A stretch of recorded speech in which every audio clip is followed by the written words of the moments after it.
तो हाँ भाई मेरी जाने मंस, welcome back to our channel that is concept. भैया मेरा नाम है रोहित खंडेलवाल। हम पढ़ रहे थे मोल कंसेप्ट। आज है इसका एपिसोड नंबर 9, जिसके अंदर हम और न्यूमेरिकल्स सॉल्व करने वाले हैं मोल कंसेप्ट के ऊपर। एंड आज वाले न्यूमेरिकल्स का लेवल पुराने लेवल से थोड़ा सा और ऊपर होगा। तो जिसने एपिसोड नंबर 7 और 8 नहीं देखा उसकी गंजा फट जाएगी इस लेक्चर के अंदर। तो प्लीज पहले पुराने एपिसोड्स देख कर आओ, उसके बाद इस एपिसोड को देखना, तो आपको और ज्यादा मजा आएगा। चलिए स्टार्ट करते हैं। इस क्वेश्चन को सॉल्व मत करना भाई, क्योंकि यहाँ पर वॉल्यूम्स ऑफ गैसेस पूछा हुआ है। तो ये वाला पार्ट मैंने आपको अभी नहीं पढ़ाया, तो जब हम पढ़ लेंगे तब इस क्वेश्चन को वापस सॉल्व करेंगे। फिलहाल आप ये वाला क्वेश्चन सॉल्व करो। अब बहुत तगड़ा क्वेश्चन है भाई, क्योंकि देखो इन्होंने बोल रखा है कि अगर आप 98 mg सल्फ्यूरिक एसिड में से इतने मॉलिक्यूल्स को रिमूव कर दोगे, तो आपसे पूछा है कि बताइए कितने मोल्स ऑफ सल्फ्यूरिक एसिड जो है वो बच जाएगा। तो क्वेश्चन में आपको मॉलिक्यूल्स दे रखा है, मास भी दे रखा है, एंड अल्टीमेटली पूछा है कि बताइए कितने नंबर ऑफ मोल्स बचेंगे। तो सबसे पहले हम वो लिखते हैं जो क्वेश्चन हमसे पूछा हुआ है। तो सबसे पहले हम वो लिखते हैं जो क्वेश्चन ने हमको बोला हुआ है। क्वेश्चन ने हमको बोला है कि 98 mg में से आप 3.01 into 10 to the power 20 molecules को जब रिमूव कर देते हो, तो आपसे पूछा है कि H2SO4 के कितने मोल्स बच जाएंगे। अब मेरे को एक बात बताओ, मोल्स अगर आपको निकालने हैं तो आपको माइनस भी क्या करना पड़ेगा? खुद सोचो, अगर आप मोल्स में से मोल्स को माइनस करोगे तभी तो अल्टीमेटली मोल्स निकल कर आएगा ना। तो आपको इस मास को और आपको इस मॉलिक्यूल वाले पार्ट को सबसे पहले मोल्स में कन्वर्ट करना पड़ेगा। एंड मैंने आपको मास को एंड मॉलिक्यूल्स दोनों को मोल्स में कन्वर्ट करना सिखा रखा है। अब कैसे करोगे मेरे को बता सकते हो? मास को तो आप डिवाइड कर दोगे सल्फ्यूरिक एसिड के मोलर मास से, एंड मॉलिक्यूल्स को डिवाइड कर दोगे आप एवोगाड्रो नंबर से, जिसकी वजह से दोनों के दोनों मोल्स में कन्वर्ट हो जाएंगे। एक चीज और देख लो भाई, 98 के बाद उन्होंने मिलीग्राम में दे रखा है, तो सबसे पहले तो आप इसको ग्राम में कन्वर्ट करो। तो यहां पर तो आ जाएगा 98 into 10 to the power minus 3 gram, and इसको डिवाइड कर दोगे आप सल्फ्यूरिक एसिड के मोलर मास से, एंड सल्फ्यूरिक एसिड का मोलर मास होता है 98। आपको याद होना चाहिए ये। इसके बाद आप माइनस करोगे एंड इसको सॉल्व करो, तो इसको थोड़ा सा अप्रोक्सीमेट कर सकते हैं। 3 इंटू 10 टू द पावर 20 लिख सकता हूँ, एंड इसको डिवाइड कर सकता हूँ Na, that is 6 into 10 to the power 23 से। 98 एंड 98 आपस में गणिया मार लेंगे एक दूसरे की। उसी तरीके से 3 एंड 6 का भी म्याऊ म्याऊ गोप गोप हो जाएगा, तो यहाँ पर आ जाएगा 2, एंड 10 की पावर्स भी एक दूसरे को काट खाएंगी, एंड यहाँ पर आ जाएगा 10 टू द पावर 3। अब आपको इस एक्सप्रेशन को बस सॉल्व करके लिखना है। तो देखते हैं क्या क्या बच गया। तो यहाँ बच गया 10 to the power minus 3 moles. इसको आप माइनस कर दोगे 1/2 into 10 to the power minus 3 moles से। ये 10 टू द पावर माइनस 3 कहां से आया? मैं इस वाले पार्ट को ऊपर लेकर चला गया, जिसकी वजह से आया। तो अब बस इसको सॉल्व कर लो भाई। 10 to the power minus 3 moles हैं। इस वाले पार्ट को मैं लिख सकता हूँ 0.5 into 10 to the power minus 3। अब इस एक्सप्रेशन से वैसे तो आपको आंसर डायरेक्ट लिखना आना चाहिए, लेकिन कोई नहीं। 10 to the power minus 3 common ले लो, तो यहां पर बच जाएगा 1, और फिर बच जाएगा माइनस, एंड एट लास्ट बच जाएगा 0.5। इस वाले पार्ट को सॉल्व करो तो आंसर आएगा 0.5 into 10 to the power minus 3 moles. Options देखें तो ऑप्शन नंबर डी हमारा करेक्ट आंसर हो जाएगा इस क्वेश्चन का। अच्छा क्वेश्चन था भाई। चलिए एक और क्वेश्चन है आपके सामने। अब ये आसान क्वेश्चन है कंपैरेटिवली। क्वेश्चन हमसे कह रहा है कि आपको नंबर ऑफ ऑक्सीजन एटम्स निकालना है 0.1 mole of sodium carbonate dot decahydrate. तो आओ जरा सॉल्व करते हैं। अब आपको ऑलरेडी समझ में आ रहा है कि यहाँ पर नंबर ऑफ एंटिटीज की बात चल रही है, तो फॉर्मूला लगेगा n into Na into particle factor. n की वैल्यू क्वेश्चन में दे रखी है ऑलरेडी 0.1 मोल। मल्टीप्लाई कर दोगे इसको Na से, Na को Na छोड़ दो क्योंकि ऑप्शंस ने भी Na छोड़ रखा है, एंड लास्ट में मल्टीप्लाई कर दोगे इसको पार्टिकल फैक्टर के साथ। मेरे को बताओ कि एक सोडियम कार्बोनेट डॉट डेकाहाइड्रेट के अंदर कितनी ऑक्सीजन है? तो ये हो गई 3 ऑक्सीजन, और यहां पर आ जाएंगे 10 ऑक्सीजन और। तो अगर मैं इनको ऐड कर दूं तो टोटल 13 ऑक्सीजन मेरे पास निकल कर आ रही है। दैट मींस जो पार्टिकल फैक्टर है वो जाएगा 13। सॉल्व कर लो इसको तो आ जाएगा 1.3 times of Na, that is option number B. बहुत ही आसान सा क्वेश्चन था। चलिए इसी बात पे एक बढ़िया क्वेश्चन कर लेते हैं। सॉल्व करो इस क्वेश्चन को। चलिए क्वेश्चन ने हमको दो एलिमेंट्स दे रखे हैं x एंड y, जो कि कंबाइन करते हैं और दो कंपाउंड्स की फॉर्मेशन करते हैं। एक है XY2 और एक है X2Y3। क्वेश्चन हमसे बोल रहा है कि अगर आप 0.05 मोल ले लेते हो XY2 का, तो उसका जो मास होता है दैट इज 5 ग्राम। एंड वहीं अगर आप 3 into 10 to the power 23 molecules ले लेते हो X2Y3 के, तो उसका मास होता है 85 ग्राम। तो आपसे पूछा कि एटॉमिक मास कैलकुलेट करके बताइए एक्स एंड वाई के। तो बढ़िया क्वेश्चन है भाई। अब ध्यान से देखो यार, तो क्वेश्चन बस आपके कंसेप्ट्स को टेस्ट करना चाहता है। सबसे पहले देखो आपको क्या दे रखा है। तो सबसे पहले आपको XY2 के लिए डेटा दे रखा है। इस XY2 के डेटा को आप लिख लो। आपको जो मोल गिवन है दैट इज 0.05, वहीं पर इसका मास भी गिवन है दैट इज 5 ग्राम। अब ध्यान से देखो तो मैं बोल सकता हूं कि 0.05 मोल का जो मास है दैट इज 5 ग्राम। तो क्या मैं 1 मोल का नहीं निकाल सकता? बिल्कुल निकाल सकता हूं। तो यहां लिखो 1 मोल और यहां लिख दो x। एक बात बस याद रखना, मोल के नीचे हमेशा मोल होना चाहिए। तो जो आप x निकालोगे वो भी उसके करस्पॉन्डिंग ही आएगा। यहां पर वेट था तो जो x की वैल्यू आएगी वो भी वेट ही होगी। अब क्रॉस मल्टीप्लीकेशन आपको करना है एंड ये तो आपको करना आना ही चाहिए भाई। तो मल्टीप्लाई करते हैं, 0.05 को आप मल्टीप्लाई कर दोगे x से एंड इधर मल्टीप्लाई करोगे तो आंसर आ जाएगा 5। तो x की वैल्यू निकाल लो, 5 डिवाइडेड बाय 0.05, जिसको सॉल्व कर आ जाएगा 100 ग्राम। अब ध्यान से देखा जाए तो जो XY2 है उसके एक मोल का मास था x यानी कि 100 ग्राम, एंड क्योंकि जो 100 ग्राम था वो एक मोल का मास था, दैट मींस वो XY2 के मोलर मास को रिप्रेजेंट कर रहा है। तो मेरे को एक चीज समझ में आ चुकी है कि जो XY2 है उसका जो मोलर मास है दैट इज 100 ग्राम। अब किसी तरह मेरे को X2Y3 का भी मोलर मास निकालना है, जो भी डेटा मेरे को गिवन है उसके थ्रू। तो अगला डेटा मैं लिखने वाला हूं X2Y3 के लिए, एंड मेरे को क्वेश्चन कह रहा है कि 3.01 इंटू 10⁻23 मॉलिक्यूल्स का जो वेट है वो है 85 ग्राम। तो ध्यान से देखें तो क्वेश्चन हमसे कह रहा है कि 3 इंटू 10⁻23 मॉलिक्यूल्स का जो वेट है वो है 85 ग्राम। अब मेरा टारगेट है X2Y3 का मोलर मास निकालना, दैट मींस मेरे को एक मोल का मास निकालना है। बट मैंने आपको बताया था कि मॉलिक्यूल्स है तो नीचे मॉलिक्यूल्स ही आएगा, वेट है तो नीचे वेट ही आएगा। तो एक मोल के अंदर कितने मॉलिक्यूल्स होते हैं भाई? एक मोल के अंदर होते हैं 6 इंटू 10⁻23 मॉलिक्यूल्स, एंड मेरे को इन्हीं मॉलिक्यूल्स का क्या निकालना है? मास निकालना है, जो कि फिलहाल मैं x मान रहा हूं। तो ध्यान से देखो तो ये वाला सेट पूरा हो चुका है, तो इन दोनों को क्रॉस मल्टीप्लाई करके आप आंसर निकाल सकते हो। तो आओ जरा आंसर कैलकुलेट करते हैं। 3 इंटू 10⁻23 को आप मल्टीप्लाई कर दोगे x से एंड हमारा आंसर निकल कर आएगा 85 मल्टीप्लाई बाय 6 इंटू 10⁻23। मैंने बस क्रॉस मल्टीप्लीकेशन करी है। अब जो जो कट रहा है उसको काटो, ये दोनों आपस में एक दूसरे को काट खाएंगे, अब ये दोनों भी एक दूसरे को काट खाएंगे। तो जो x निकल कर आ रहा है वो आ रहा है 85 multiply by 2, that is 170 gram. That means X2Y3 के एक मोल का मास कितना निकल कर आया?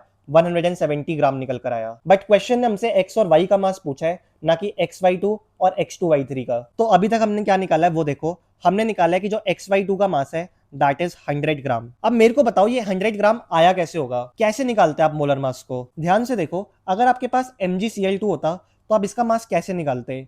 आप सबसे पहले मैग्नीशियम के मास को लिखते, फिर ऐड करते क्लोरीन के मास को और उसको मल्टीप्लाई करवाते 2 से, क्योंकि यहाँ पर 2 लिखा हुआ है। उसी तरीके से XY2 का मास कैसे लिखोगे? सबसे पहले आप x का मास ऐड करोगे, फिर आप y के मास को ऐड करोगे और उसको मल्टीप्लाई करवा दोगे 2 से, और इसको सॉल्व कर आएगा 100 gram. That means x plus 2y है 100 ग्राम। तो ये आपके पास पहली इक्वेशन निकल कर आ गई। X2Y3 का मास भी हम कैलकुलेट कर चुके हैं एंड वो आता है 170 ग्राम। तो ये भी लिख लीजिए भाई कि X2Y3 का जो मास है वो आता है 170 ग्राम। ध्यान से देखो तो आप कैसे लिखोगे इसको? सबसे पहले आप x का मास लिखते और उसको मल्टीप्लाई करवा देते 2 से, तो यहाँ पर 2x आ जाएगा, प्लस y का मास लिखते और उसको मल्टीप्लाई करवाते 3 से, तो इसको सॉल्व कर आता 170 ग्राम, जो कि हमारी इक्वेशन नंबर 2 हो जाएगी। दो वेरिएबल्स हैं, दो इक्वेशंस हैं, तो आप सॉल्व नहीं कर सकते इसको? बिल्कुल कर सकते हो। तो आओ जरा सॉल्व कर लेते हैं इसको। मैं इस वाली इक्वेशन को क्या कर रहा हूँ, 2 से मल्टीप्लाई करवा रहा हूँ, तो बन जाएगी 2x plus 4y equals to 200 ग्राम। तो जो भी मेरी इक्वेशन है मैं उसको एज इट इज यहां लिख रहा हूँ, 2x प्लस 4y इक्वल्स 200 ग्राम। तो अगर मैं इनको माइनस कर दूं तो ये साइन बदल जाएंगे, x वाली टर्म एक दूसरे को कैंसिल कर देंगी। इसको सॉल्व करो तो 3y में से आपको 4y माइनस करना है, तो आ जाएगा -y एंड इक्वल्स टू में आ जाएगा -30 ग्राम। तो माइनस से माइनस कैंसिल हो जाएगा, y का आ गया मास 30 ग्राम। अब इस y के मास को आप इक्वेशन 1 में पुट कर दो, तो इक्वेशन 1 थी x plus 2y equals to 100 gram and y का मास आ चुका है 30 ग्राम, तो x प्लस 2y हो जाएगा 60 इक्वल्स 100 ग्राम। x की वैल्यू आ जाएगी 40 ग्राम निकल के। तो आंसर आ चुके हैं हमारे, y आ रहा है 30 ग्राम एंड x आ रहा है 40 ग्राम। तो 40 और 30 ढूंढ लो आंसर भाई, 40 and 30, that is option number A is the correct answer for this question. I know थोड़ा सा अच्छा क्वेश्चन था, बट अगर आप ध्यान से देखें तो हमने किया क्या है क्वेश्चन के अंदर, हमको XY2 और X2Y3 दो कंपाउंड्स दे रखे थे और क्वेश्चन ने बोला था कि जो XY2 है उसका 0.05 मोल का मास होता है 5 ग्राम। तो हमको 0.05 मोल का मास गिवन था, हमने इसके 1 मोल का मास निकाला। क्यों निकाला हमने 1 मोल का मास? जिससे हमें XY2 का मोलर मास मिल जाए। एक बार XY2 का मोलर मास मिल गया, फिर हमने X2Y3 का भी मोलर मास कैलकुलेट किया, जो कि आया 170 ग्राम। और कैसे किया? X2Y3 के मॉलिक्यूल्स हमको दे रखे थे, तो हमने 1 मोल के अंदर जितने मॉलिक्यूल्स होते हैं उसको इक्वेट कर लिया, तो हमारे पास आंसर निकल कर आया 170 ग्राम। मतलब अगर आप X2Y3 के इतने मॉलिक्यूल्स ले लोगे तो उसका जो मास निकल कर आएगा वो आएगा 170 ग्राम। और इतने मॉलिक्यूल्स का ही मतलब तो 1 मोल होता है। अगर इतने मॉलिक्यूल्स का मास 170 ग्राम है, दैट मींस 1 मोल का मास भी तो 170 ग्राम हुआ। तो X2Y3 का भी मोलर मास मेरे पास आ गया, दैट इज 170 ग्राम। उसके बाद मैंने XY2 और X2Y3 के मोलर मास को अलग से लिख लिया। एंड एक शॉर्ट ट्रिक हमेशा याद रखना भाई, ज्यादा सोचने की जरूरत नहीं है आपको। एक बार आपके पास इनके मोलर मास आ चुके हैं तो आपको बस इनकी लीनियर इक्वेशंस लिखनी है, और वो आप कैसे लिखोगे वो भी देख लो भाई। यहाँ पर एक x था तो एक x, और यहाँ पर 2y था तो 2y, तो x प्लस 2y आ गया 100। इस तरीके से आप डायरेक्टली भी इक्वेशन लिख सकते हो। सिमिलरली यहाँ पर था x2y3 तो 2x हो जाएगा एंड 3y हो जाएगा, एंड सॉल्व करके आएगा 170 ग्राम। तो दोनों इक्वेशंस आप डायरेक्टली भी लिख सकते हो, एंड उसके बाद इन दोनों इक्वेशंस को सॉल्व करना आपको आना चाहिए। x एंड y की वैल्यूज आपको मिल जाएंगी। तो अच्छा क्वेश्चन था, थोड़ा सा लेंदी क्वेश्चन था, बट अगर आपका कंसेप्ट क्लियर हो तो बहुत इजीली हो जाएगा क्वेश्चन। चलिए एक क्वेश्चन और है हमारे सामने, इसको भी सॉल्व करो भाई। अब ध्यान से देखो तो क्वेश्चन हमसे पूछ रहे हैं कि हमारे पास एक कंटेनर है जिसके अंदर 0.5 मोल है सल्फर डाइऑक्साइड गैस के एंड 1.5 मोल है ऑक्सीजन गैस का। तो आपसे पूछा है total number of oxygen atoms कितने होंगे इस कंटेनर के अंदर। देखो इतना आपको समझ में आना चाहिए कि आपसे total number of oxygen atoms पूछा है, तो क्योंकि टोटल नंबर ऑफ एंटिटीज पूछा हुआ है तो फॉर्मूला लगेगा n into Na into particle factor. सबसे पहले आप SO2 गैस के अंदर लगाओ ये वाला फॉर्मूला, तो आपको जो n की वैल्यू है वो गिवन है 0.5, Na की वैल्यू हम Na छोड़ देते हैं फिलहाल के लिए। बात आती है पार्टिकल फैक्टर की, तो SO2 के अंदर ऑक्सीजन के कितने आइटम्स हैं भाई, 2 आइटम्स हैं। दैट मींस जो पार्टिकल फैक्टर हो जाएगा वो जाएगा 2। दूसरी साइड पे आप फिर से यही वाला फॉर्मूला लगाओगे, n into Na into particle factor, लेकिन इस बार ये फॉर्मूला लगेगा ऑक्सीजन गैस के लिए। तो n कितना है भाई, 1.5 है। Na की वैल्यू फिलहाल Na छोड़ दो, और पार्टिकल फैक्टर, एक O2 के अंदर कितने ऑक्सीजन आइटम्स हैं, 2 ऑक्सीजन आइटम्स हैं, तो इसको मल्टीप्लाई कर दोगे आप 2 से। सॉल्व करो इसको तो ये आ जाएगा खाली Na, एंड यहां पर आ जाएगा 3 टाइम्स ऑफ Na। अगर हम कंटेनर की बात करें तो दोनों गैसेस अब कंटेनर के अंदर हैं, दैट मींस दोनों गैसेस के अंदर जो ऑक्सीजन आइटम्स होंगे वो ऐड हो जाएंगे। SO2 के अंदर कितने ऑक्सीजन आइटम्स थे, इतने ऑक्सीजन आइटम्स थे। O2 के अंदर कितने ऑक्सीजन आइटम्स थे, इतने ऑक्सीजन आइटम्स थे।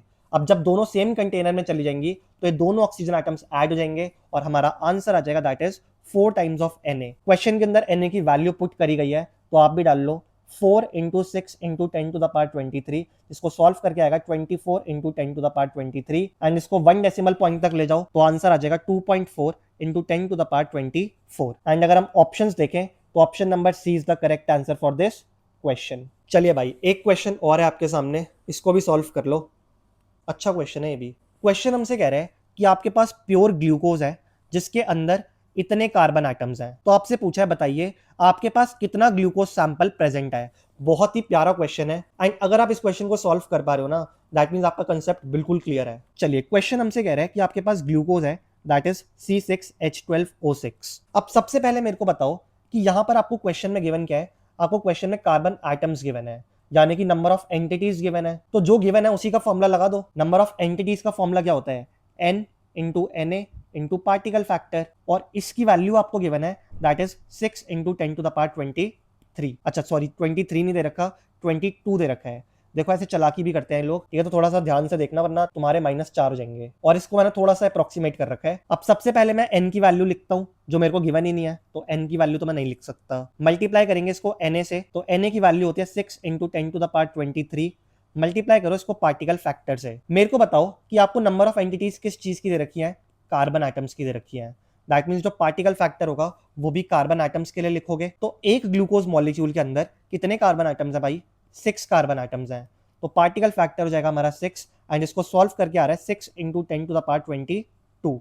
अब जो भी कट रहे हैं उसको काटो, 6 वाला 6 को काट खाएगा, और 10 टू द पावर 23 भी 10 टू द पावर 22 को काट खाएगा, एंड यहां पर आ जाएगा 10। तो जो भी बच गया उसको लिखो, n मल्टीप्लाई बाय 60 इक्वल्स 1। यही दिख रहा है मेरे को तो भाई, 10 और 6 मल्टीप्लाई होकर 60 बना दिया, और यहाँ पर n भी था तो मैंने n को एज इट इज लिख लिया, और इक्वल्स टू में आ जाएगा 1। अब मेरे को बताओ नंबर ऑफ मोल्स किसके होंगे भाई, ये नंबर ऑफ मोल्स होंगे ग्लूकोज के। तो यहां से मैं ग्लूकोज के नंबर ऑफ मोल्स निकाल सकता हूं, तो ग्लूकोज के मोल्स कितने आ जाएंगे, 1/60। इस 60 को मैं इधर ले गया। अब मेरे को एक बात बताओ, ये मोल्स निकल कर आ गया। ऑप्शंस देखें तो ग्लूकोज के मोल्स नहीं दिए हुए, ग्लूकोज का मास दे रखा है, तो आपको इस मोल्स को किस में कन्वर्ट करना पड़ेगा, मास के अंदर कन्वर्ट करना पड़ेगा। एंड एक ऐसा फॉर्मूला जो मैंने आपको कभी बताया हो जिससे हम नंबर ऑफ मोल्स और मास को आपस में रिलेट करवा सकते हैं, तो मैंने बिल्कुल बता रखा है भाई आपको कि नंबर ऑफ मोल्स का जो फॉर्मूला होता है that is given mass upon में मोलर मास। क्या नंबर ऑफ मोल्स गिवन है, बिल्कुल गिवन है, 1/60।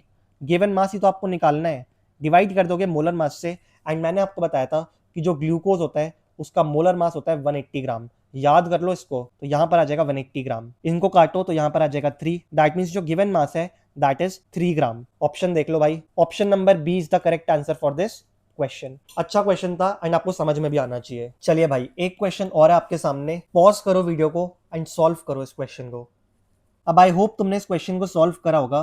क्वेश्चन हमसे कह रहा है कि आपको total number of neutrons calculate करने हैं जो कि 1.8 ग्राम ऑफ हैवी वाटर के अंदर है, एंड इसको कंपेयर करवाना है टोटल नंबर ऑफ न्यूट्रॉन्स जो कि 1.6 ग्राम ऑफ मिथेन के अंदर प्रेजेंट है। तो सबसे पहले तो मैं आपको बताता हूँ कि ये डी होता क्या है। आपको ऑलरेडी पता होगा भाई कि हाइड्रोजन के 3 आइसोटोप्स होते हैं, हाइड्रोजन, ड्यूटेरियम एंड ट्रीटियम। अगर मैं इनके एटॉमिक नंबर की बात करूं तो ऑब्वियसली तीनों हाइड्रोजन है, तो एटॉमिक नंबर तो तीनों का 1 ही होगा। बट अगर मैं इनके मास नंबर की बात करूं तो हाइड्रोजन का जो मास नंबर होता है वो होता है 1, ड्यूटेरियम का होता है 2 एंड ट्रीटियम का होता है 3। इनके नंबर ऑफ न्यूट्रॉन्स भी आप कैलकुलेट कर सकते हो, जो कि ए में से जेड को माइनस करके आता है। तो यहाँ पर नंबर ऑफ न्यूट्रॉन्स आ जाएंगे 0, यहाँ पर आ जाएंगे 1 एंड यहाँ पर आ जाएंगे 2। अब ध्यान से देखें तो क्वेश्चन में न्यूट्रॉन्स की बात हुई है एंड हैवी वाटर दे रखा है, दैट इज D2O। तो डी यानी ड्यूटेरियम के आपको नंबर ऑफ न्यूट्रॉन्स पता होने चाहिए एंड हमने निकाल भी लिया है कि वो होते हैं 1। तो एक हमको दे रखा है D2O और एक हमको दे रखा है CH4। अगर मैं नंबर ऑफ न्यूट्रॉन्स की बात करूं तो D2O के अंदर कितने हैं,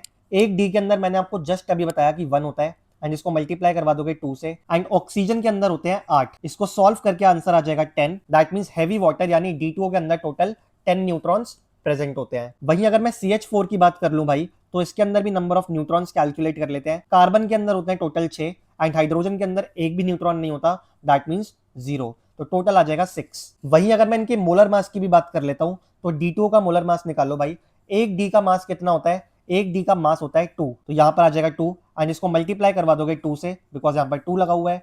एक ऑक्सीजन का मास होता है 16, इसको सॉल्व करके आ जाएगा 20 ग्राम पर मोल। वहीं अगर हम CH4 के मोलर मास की बात करें तो मैंने आपको कहा था, आपको ऑलरेडी याद ही होना चाहिए, दैट इज 16 ग्राम पर मोल। अब ध्यान से देखो तो आपसे बोला गया है कि total number of neutrons calculate करने हैं, that means total number of entities निकालनी है। तो टोटल नंबर ऑफ एंटिटीज का फॉर्मूला लगा दो भाई, that is N into Na into particle factor. ये सेम फॉर्मूला यहां भी लगेगा, N into Na into particle factor. एक चीज और देख लो भाई कि दोनों के आपको मासेस गिवन है, एक चीज और देख लो भाई दोनों के आपको मासेस गिवन है। तो नंबर ऑफ मोल्स का एक फॉर्मूला आपने पढ़ा होगा, given mass divided by molar mass. तो इस फॉर्मूले का यूज करके आप इस N की वैल्यू यहां पर कैलकुलेट करोगे। D2O का दे रखा है 1.8 ग्राम एंड CH4 का दे रखा है 1.6 ग्राम। तो आओ जरा निकालते हैं N की वैल्यू। D2O के लिए नंबर था 1.8 ग्राम, इसको डिवाइड करवा दोगे D2O के मोलर मास से जो हमने निकाला था 20 ग्राम, तो 20 आ जाएगा यहाँ पर। मल्टीप्लाई कर दोगे इसको Na से एंड पार्टिकल फैक्टर, D2O के अंदर जो टोटल नंबर ऑफ न्यूट्रॉन्स है वो है 10, दैट मींस जो पार्टिकल फैक्टर हो जाएगा वो जाएगा 10। अगर आपको याद हो तो CH4 का जो मास गिवन था दैट इज 1.6 ग्राम एंड इसको डिवाइड कर दोगे आप CH4 के मोलर मास से जो कि होता है 16 ग्राम पर मोल। तो इसको डिवाइड कर दोगे 16 से, multiply by Na and particle factor यानी CH4 के अंदर नंबर ऑफ न्यूट्रॉन्स जो मैं आपको ऑलरेडी कैलकुलेट करवा चुका हूं कि वो आते हैं 6। तो इसको मल्टीप्लाई करवा दोगे आप 6 से। अब क्वेश्चन आपसे कह रहा है कि D2O को डिवाइड करवा दो CH4 से, तो आओ जरा ये भी कर लेते हैं भाई। आपको कुछ नहीं करना, D2O को डिवाइड करवाना है CH4 से। तो D2O का जो आंसर आया था वो आया था ये, इसको यहाँ पर लिखो 1.8 divided by 20 multiplied by Na multiply by 10।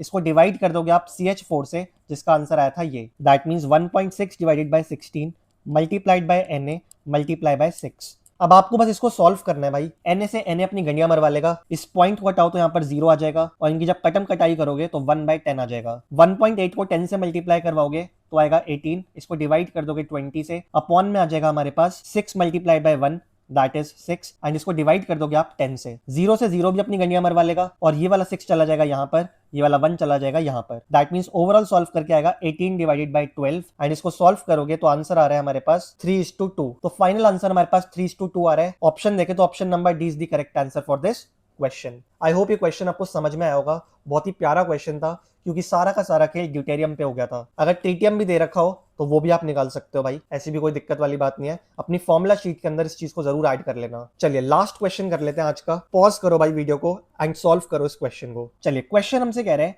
कि एक प्योर मेटल था जिसके इतने आइटम्स हमारे पास थे और जब इतने आइटम्स का हमने वेट किया तो हमारे पास वेट निकल कर आया 0.54 ग्राम। आपको बताना है कि ये कौन सा मेटल हो सकता है। अब एक ही तरीका है इस मेटल को पता लगाने का, अगर हमको इस मेटल का मोलर मास पता चल जाए तो हम इजीली बता सकते हैं कि वो कौन सा मेटल है। तो हमारा टारगेट क्या है कि इस मेटल का मोलर मास हमको कैलकुलेट करना आना चाहिए। तो आओ जरा कैलकुलेट करते हैं भाई। देखिए क्वेश्चन में हमको गिवन है कि 1.2044 इंटू 10⁻22 एटम्स जब हमको गिवन है तो इसका मास कितना आता है, 0.54 ग्राम आता है। तो अगर मेरे पास इस मेटल का 1 मोल होता तो मेरे पास कितने पार्टिकल्स होते, मेरे पास 6.022 इंटू 10⁻23 पार्टिकल्स होते एंड इसका मास फिर कितना आता, मोलर मास के इक्वल आता। इस चीज में तो आई डोंट थिंक कोई दिक्कत होनी चाहिए भाई आपको। एक मोल है तो कितने पार्टिकल्स होंगे, 6.022 इंटू 10⁻23 पार्टिकल्स होंगे एंड जब इतने पार्टिकल्स का मैं वेट करूंगा तो मेरे पास एक मोल पार्टिकल्स का वेट निकल कर आएगा और उसी वेट को मैं बोलता हूं मोलर मास। तो अल्टीमेटली मेरे पास मोलर मास निकल कर आएगा। और एक इंपॉर्टेंट चीज भाई कि मॉलिक्यूल्स के नीचे मॉलिक्यूल्स को लिखो, वेट के नीचे वेट को लिखो, तभी आंसर करेक्ट आएगा क्रॉस मल्टीप्लिकेशन पे, वरना आंसर गलत आ जाएगा। तो आपको अब बस क्रॉस मल्टीप्लाई करवाना है भाई। आओ जरा क्रॉस मल्टीप्लाई भी करवा देते हैं। 1.2044 इंटू 10⁻22 को आप मल्टीप्लाई करवाएंगे मोलर मास से एंड इक्वल्स टू में आ जाएगा 6.022 इंटू 10⁻23 एंड इसको आप मल्टीप्लाई करवाओगे 0.54 ग्राम से। तो आपको बस अब इसको सॉल्व करना है भाई। आओ जरा इसको सॉल्व भी कर लेते हैं। देखो मोलर मास अगर आपको कैलकुलेट करना है तो इस टर्म को इधर ले जाओ जो कि डिवीजन में आ जाएगी। राइट हैंड साइड पे 6.022 इंटू 10⁻23 मल्टीप्लाई बाय 0.54 ग्राम था एंड इसके अपॉन में आ जाएगा 1.2044 इंटू 10⁻22। अब आपको सॉल्व करना है भाई। अगर आप नीचे वाली टर्म को देखो तो मैं इसको लिख सकता हूँ 12.044 इंटू 10⁻21। आई डोंट थिंक यहां से यहां आने में आपको कोई दिक्कत होगी। अगर मैं आपको और ज्यादा बताऊं तो मैंने किया क्या है वो भी देख लो भाई। 1.2044 मल्टीप्लाई बाई 10 मल्टीप्लाई बाई 10⁻21। मैंने किया क्या, इसमें से एक 10 बाहर निकाल लिया और यहां पर एक पावर को कम कर दिया और जब इस 10 को यहां पर मल्टीप्लाई करूंगा तो मैंने लिख दिया 12.044 इंटू 10⁻21। तो क्या मैं इसको इससे रिप्लेस कर सकता हूं? बिल्कुल कर सकता हूं। तो आओ जरा रिप्लेस कर ही देते हैं भाई। अब ध्यान से देखो तो मैंने रिप्लेस कर दिया है। अब ऐसा मैंने इसलिए किया क्योंकि 6 एंड 12 एक दूसरे की गंडियां मार लेंगे और यहां पर आ जाएगा 2। ये दोनों नंबर्स भी एक दूसरे की गंडियां मार लेंगे एंड यहां पर आ जाएगा 100। तो 0.54 को 100 से मल्टीप्लाई करवाओगे तो आएगा 54 एंड इसको डिवाइड करवा दोगे 2 से। तो सॉल्व करके आंसर आएगा 27 ग्राम पर मोल। अब आपको बस ये पता लगाना है कि किस मेटल का जो मोलर मास होता है दैट इज 27 ग्राम पर मोल। तो इसको देखो एंड मेरे को बताओ। एल्यूमिनियम का होता है 27, मैग्नीशियम का होता है 24, सोडियम का होता है 23 एंड कैल्शियम का होता है 40। दैट मींस हमारा option number A is the correct answer for this question. Easy question था। कैलकुलेशन तो भाई आपको आनी ही चाहिए। अब मैं कैलकुलेशन नहीं सिखा सकता आपको क्योंकि ये बहुत बेसिक कैलकुलेशन है, बट इतना जरूर समझता हूँ कि आपको मजा जरूर आया होगा इन क्वेश्चंस को प्रैक्टिस करके। थोड़ा सा आज ऊपर वाला लेवल था, तो जिससे क्वेश्चंस बन रहे हैं बधाई हो, जिनसे क्वेश्चन नहीं बन रहे भाई इन क्वेश्चंस को बार बार प्रैक्टिस करो एंड हर एक फॉर्मूले के बीच में रिलेशनशिप ढूंढो। सपोर्ट करते रहो यार कंसेप्ट भैया को, क्योंकि आपका सपोर्ट ही मेरी ताकत है। 215 सब्सक्राइबर्स का मेरा टारगेट था जो कि आप लोगों ने पूरा करवा दिया है। तो नेक्स्ट टारगेट हम लेके चलते हैं 220 सब्सक्राइबर्स का एंड आई नो आप इसको भी पूरा करवा दोगे। लास्ट तक एपिसोड में बने रहने के लिए थैंक यू। एक बात हमेशा याद रखना भाई कि तुम बहुत तगड़े वॉरियर हो और तुम्हारा कमबैक भी इसी साल लिखा है। बकचोदी भी करो पर ढंग से पढ़ाई भी करते रहो। मिलते हैं नेक्स्ट एपिसोड में नए टॉपिक के साथ। Thank you and all the very best.